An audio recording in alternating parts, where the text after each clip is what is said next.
ಸಿದ್ದರಾಮಯ್ಯನವರ ರಾಜೀನಾಮೆಯನ್ನ ಕೇಳಿ ಮುಂದೆ ಪ್ರತಿಭಟನೆಯನ್ನ ಮಾಡ್ತಾ ಇದ್ದೀವಿ.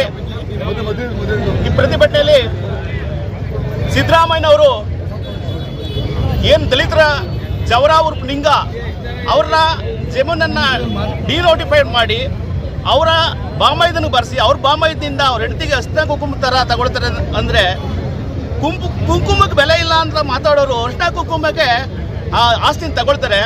ಹಾಗೆ ಇವರು ಲೋಕಾಯುಕ್ತನ ಮುಚ್ಚಿದ್ದಾರೆ. ಯಾಕೆ ಮುಚ್ಚಿದ್ರು? ಇವ್ರ ವಿರುದ್ಧ 50 ಕೇಸ್ಗಳಿವೆ. ಇನ್ನೂ ಲೋಕಾಯುಕ್ತ ಇದ್ದರೆ ನಾನು ಕರೆಕ್ಟಾಗಿ ಜೈಲಿಗೆ ಹೋಗಲೇಬೇಕಾಗುತ್ತೆ ಅಂತ ಹೇಳ್ಬಿಟ್ಟು ಲೋಕಾಯುಕ್ತ ಮುಚ್ಚಿ APC ಅದನ್ನು ಹಲ್ದಿ ಹಾಕ್ಬಿಟ್ಟು ACB ಅಂತ ಮಾಡಿದ್ದಾರೆ. ಹಾಗಾಗಿ ಇನ್ಯಾವುದಾರ ಮುಖ್ಯಮಂತ್ರಿ ಇದ್ದರೆ ನೈತಿಕ ಹೊಣೆ ಎತ್ತು ರಾಜೀನಾಮೆ ಕೊಟ್ಟಿದ್ರು. ಹಿಂದೆ ಕೇವಲ ಟೆಲಿಫೋನ್ ಕದ್ದಾಲಿಕೆ ಹಗರಣದಲ್ಲಿ ಅಷ್ಟು ಒಂದು ಸಣ್ಣ ಹಗರಣಕ್ಕೆ ಆರೋಪ ಬಂದ ತಕ್ಷಣ ರಾಮಕೃಷ್ಣ ಹೆಗಡೆ ಅವರು ಕೂಡ ರಾಜೀನಾಮೆ ನೀಡಿದರು. ಹಾಗೆ ನೈತಿಕ ಹೊಣೆ ಹೊತ್ತು ಸನ್ಮಾನ್ಯ ಸಿದ್ದರಾಮಯ್ಯನವರು ರಾಜೀನಾಮೆ ನೀಡಬೇಕು. ಐವಾನ್ ಡಿಸೋಜಾ ಹೇಳ್ತಾರೆ ಬಾಂಗ್ಲಾ ಮಾದರಿಯಲ್ಲಿ ಮಾಡ್ತೀವಿ ಅಂತ. ಐವಾನ್ ಡಿಸೋಜಾ ಎಲ್ಲಿದ್ದೀಯಪ್ಪ ನೀನು? ಬಾಂಗ್ಲಾದೇಶದಲ್ಲಿದ್ದೀಯಾ ಅಥವಾ ಇಂಡಿಯಾದಲ್ಲಿದ್ದೀಯಾ? ನಾವು ಇದ್ದೀವಿ, ಅದನ್ನು ನಿಮ್ಗೆ ಎಚ್ಚರಿಕೆ ಕೊಡ್ತಾ ಇದ್ದೀವಿ. ನಮ್ಮ ಏನೋ ಸುಸಂಸ್ಕೃತ ಸಚಿವ ಎಂದು ಹೆಸರು ಹೇಳ್ಕೊಳ್ತಿದ್ದ ಕೃಷ್ಣ ಬೈರೇಗೌಡರು ಒಬ್ಬ ರಾಜ್ಯಪಾಲರನ್ನ, ಸಂವಿಧಾನದತ್ತವಾಗಿ ಅಧಿಕಾರದಲ್ಲಿರುವಂಥ ರಾಜ್ಯಪಾಲರನ್ನ ಅವಹೇಳನಕಾರಿಗೆ ನಿಂದಿಸ್ತಾರೆ. ಜಮೀರಾಬಾದ್ ಕೂಡ ಇದನ್ನ ಹೋರಾಟ ಮಾಡಿ ನಿಮ್ಮನ್ನು ಓಡಿಸ್ತೀವಿ ಅಂತ ಹೇಳಿದ್ರೆ ಎಲ್ಲಿದ್ದೀರಿ ಜಮೀರಾಬಾದ್ ನೀವು ಅಂತ ಹೇಳ್ತಾ ಇನ್ನೂ ಉಗ್ರ ಹೋರಾಟವನ್ನ ಮಾಡ್ತೀವಿ ಮುಂದಿನ ದಿನಗಳಲ್ಲಿ ಅಂತ ನಾನು ಮಾತನ್ನು ಮುಗಿಸ್ತೀನಿ. ಪಾದಯಾತ್ರೆ ನಂತರ ಈ ಸಿದ್ದರಾಮಯ್ಯ ಸರ್ಕಾರ ಸಿದ್ದರಾಮಯ್ಯ ರಾಜೀನಾಮೆ ಕೊಡದೆ ಅನ್ಯ ಮಾರ್ಗ ಪುಟ್ರ ತರ ಹೇಳಿಕೆಗಳು ಕೊಡ್ತಿದ್ದಾರೆ. ಪುಡಿ ರೋಡ್ಗಳ ತರ ಒಬ್ಬ ಅವರು ಹೇಳ್ತಾರೆ ರಾಜ್ಯ ಭವನ ನುಗ್ತೀವಿ ಅಂತಾರೆ, ಇನ್ನೊಬ್ರು ನಾಲಾಯಕ್ ಅಂತಾರೆ. ಈ ತರ ಬೇಜವಾಬ್ದಾರಿ ಹೇಳಿಕೆಗಳನ್ನು ಕೊಡ್ತಾ ಈ ಕೆಟ್ಟ ಸರ್ಕಾರ ಹೋಗಂಟ ಈ ನಿರಂತರ ಹೋರಾಟ ನಮ್ದು NDA ಪಕ್ಷ ನಿರಂತರ ಹೋರಾಟ ಸರ್ಕಾರದಿಂದ ಇರುತ್ತೆ. ನಮ್ಮ ತಿಳಿದಿದ್ದೀನಿ, ಕಾನೂನು ವ್ಯವಸ್ಥೆ ಓದಿದ್ದೀನಿ ಅನ್ನೋ ಮನುಷ್ಯ ಇವತ್ತು ರಾಜ್ಯಪಾಲರ ಹುದ್ದೆಗೂ ಕೂಡ ಅವಮಾನ ಮಾಡಿ, ಇವತ್ತು ಅವರ ಒಂದು ಹುದ್ದೆಗೂ ಕೂಡ ಅವಮಾನ ಮಾಡಿ ದೇಶದ ಕಾನೂನು ವ್ಯವಸ್ಥೆಯನ್ನ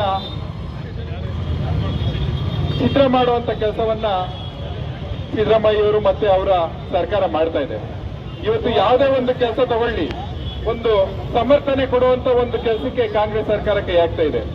ಇವತ್ತು ದಲಿತರ ದುಡ್ಡು ತಿಂದ್ರು ಕೂಡ ಅದನ್ನ ಒಂದು ರೀತಿ ಸಮರ್ಥನೆ ಮಾಡ್ಕೊಳ್ಳೋದು, ಇವತ್ತು ಅವರ ಧರ್ಮಪತ್ನಿ ಹೆಸರಲ್ಲಿ ಸೈಟ್ಗಳು ತಗೊಂಡಿದ್ರು ಕೂಡ ಅದಕ್ಕೊಂದು ರೀತಿ ಸಮರ್ಥನೆ ಮಾಡ್ಕೊಳ್ಳೋದು, ಅದನ್ನ ರಾಜ್ಯಪಾಲರು ತನಿಖೆಗೆ ಹಾಕಿದ್ರೆ ಅದನ್ನ ಒಂದು ರೀತಿ ಬಿಂಬಿಸುವಂತ ಕೆಲಸ ಮಾಡುವಂತದ್ದು, ಇಂಥ ಕೆಟ್ಟ ಕೆಟ್ಟ ಸಂಪ್ರದಾಯವನ್ನು ಹುಟ್ಟಾಕ್ತಾ ಇರೋ ಸಿದ್ದರಾಮಯ್ಯನವರೇ ಮುಂದಿನ ದಿನದಲ್ಲಿ ಇದೇ ಸಂಪ್ರದಾಯವನ್ನು ಬೇರೆ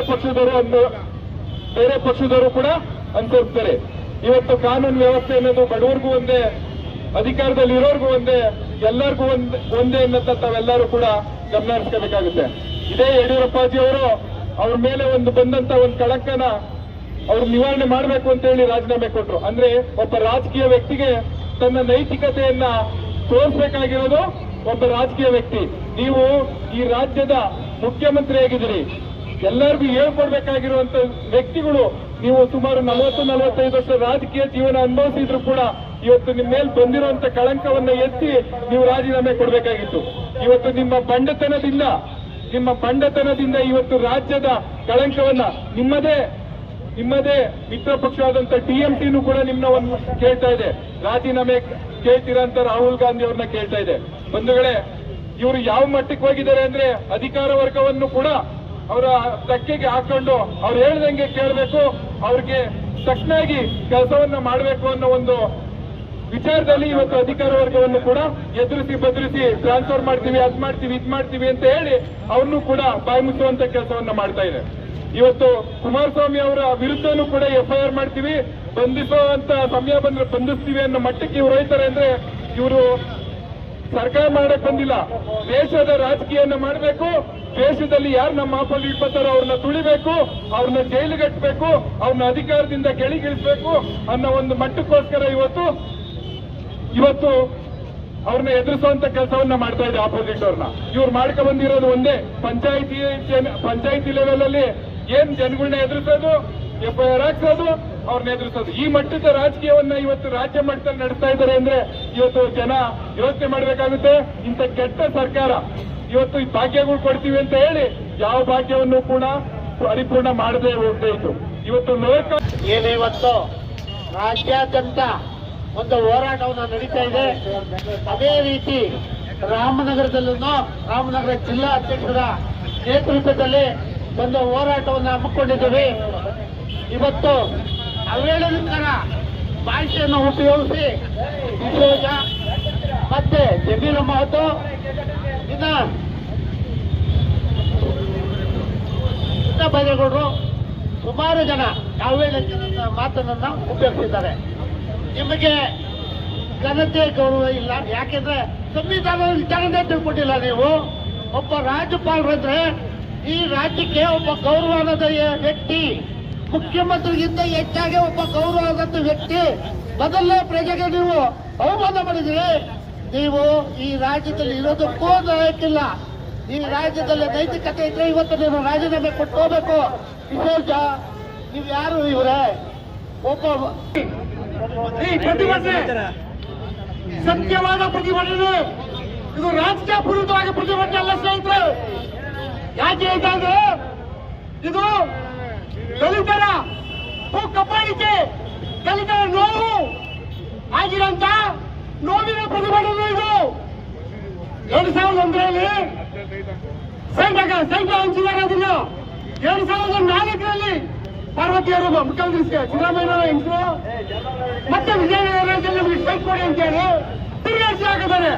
ಯಾಕೆ ಅಂತ ಅಂದ್ರೆ ಅದನ್ನ ಎಸ್ ಜಮೀನು ಅಂತ ಗೊತ್ತಾಯ್ತಲ್ಲ, ಆ ಹಗರಣ ಮುಚ್ಚೋದಕ್ಕೆ ವೈಟ್ ಕಾರ್ಡ್ ಹಾಕಿ ಇದೆಲ್ಲ 2004ರಲ್ಲಿ ವಿಜಯನಗರ ಸ್ಟ್ರೈಕ್ ಕೊಡಬೇಕು ಅಂತ ಹೇಳಿ ತಿರುಗಿ ಹಾಕಿದ್ದಾರೆ ಅಂತೆ. ಅಂದ್ರೆ ಅಂತ ಈಗ ಗೋಲ್ಮಾಲ್ ಅಂತ ತಾನೇ ಇದು, ಗೋಲ್ಮಾಲ್ ತಾನೇ ಇದು ಸ್ನೇಹಿತರೆ. ಈ ದಿನ ಏನು ಮೂಲ ಹಗರಣ ಚೌರ ನಿಂಗ, ಚೌರಯ್ಯ ನಿಂಗಯ್ಯ ಅಲ್ಲಿ ಬರ್ತಿರೋದು ಚೌರ ನಿಂಗ ಅಂತ ಒಬ್ಬ ದಲಿತರಿಗೆ ಜಮೀನು ಅವತ್ತು ಮೋಸದಿಂದ ಬರ್ಸ್ಕೊಂಡು ಇವತ್ತು ತಾಲ್ಪತ್ರವಾಗಿ ಅಂತ ಅವ್ರು ಹೆಂಗರು ಕೊಟ್ಟಿ ಅವರು ಇವತ್ತು ಅದು ಸೈನ್ಯ ಹಗರಣ ಮಾಡಿ ಇವಾಗ ತನಿಖೆಗೆ ಹಾಕ್ತಾವ್ರೆ. ನೀವು ಅಷ್ಟು ಸಾಚ ಇದ್ರೆ ರಾಜೀನಾಮೆ ಕೊಟ್ಟು ತನಿಖೆ ಎದುರಿಸಿ ನೀವು ಕ್ಲೀನ್ ಚಿಟ್ ಅಂತ ಬಂದಾಗ ತಿರ್ಗ ಮತ್ತೆ ಆಗ್ರಿ. ಏನು ಮುಖ್ಯಮಂತ್ರಿ ಅಂತ ನಿಮ್ಗೆ ಊಟ ಹೊಡ್ಕೊಂಡಿದ್ಯಾ ನೀನು? ಅಲ್ಲಿ ಸ್ಟ್ರೈಕ್ ಮಾಡಕ್ ಹೋಗಿ ಯಾರು ಐವನ್ ಡಿಸಾಜ ಹೇಳ್ತಾನೆ. ಐವನ್ ಡಿಸಾಜ ಬಾಂಗ್ಲಾದೇಶದಲ್ಲಿ ಆದ ಪರಿಸ್ಥಿತಿ ನೀವು ಮಾಡ್ತಾರೆ. ತುಂಬಿದ್ರೆ ತಾಕತ್ತಿದ್ರೆ ಬನ್ನಿ ಮುಂದಕ್ಕೆ ಮಾಡೋಣ. ಎಲ್ಲಿ ಭಾರತ, ಎಲ್ಲಿ ಬಾಂಗ್ಲಾ?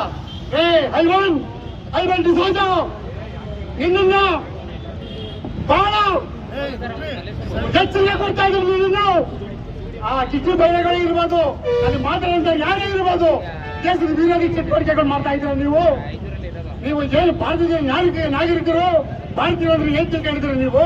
ಇವೆಲ್ಲ ಕಿತ್ತಕ್ಕೆ ಬಂದವರು. ಈ ನಮ್ಮ ದೇಶನ ನೀವು ಲೂಟಿ ಮಾಡಕ್ ಬಂದಂತ ಜನ ನೀವು. ಇವತ್ತು ನಮ್ಮನ್ನೇನು ಬಾಂಗ್ಲಾದೇಶದ ಪರಿಸ್ಥಿತಿ ನೀವು ತರಬೇಕು.